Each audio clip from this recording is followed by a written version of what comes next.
Est-ce que c'est le film de l'année? Pas pour moi. Est-ce que c'est dans le top 3?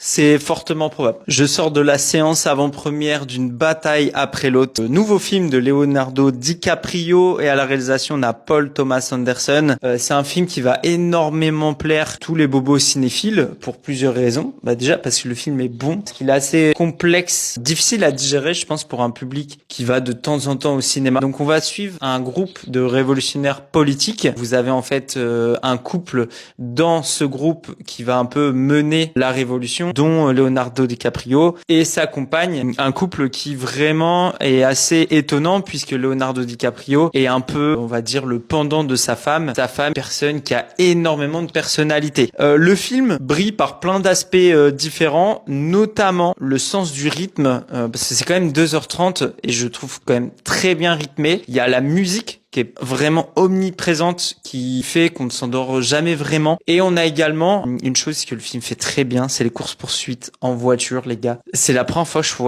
je crois qu'un film me happe autant lors de courses-poursuites en voiture. Déjà, le film, il a coûté plus de 110 millions de dollars. C'est un des plus gros budgets pour Paul Thomas Anderson. Leonardo DiCaprio, si on parle de chiffres, il a pris plus de 25 millions de dollars. Voilà, c'est pas son plus gros cachet, mais c'est justifié en fait. C'est justifié à l'image, au niveau du casting qui lui est vraiment 5 étoiles. Benicio del Toro qui est vraiment un acteur que j'adore. Le film est quand même difficile à digérer, mais en fait, on a tellement un bon rythme, on a tellement des bonnes idées de mise en scène, de façon de filmer. Le personnage, j'en ai même pas parlé, je suis un fou, de Sean Penn, qui est incroyable, les gars, vraiment, il est incroyable, ce personnage qui est à la limite du cliché, mais finalement qui est quand même beaucoup plus profond que ça. Donc vous mélangez tout ça et vous obtenez un film qui est super intéressant sur le fond, avec tout l'aspect politique et sur la forme aussi qui est très très intéressant. Foncez au cinéma. DiCaprio n'a toujours pas fait de mauvais films.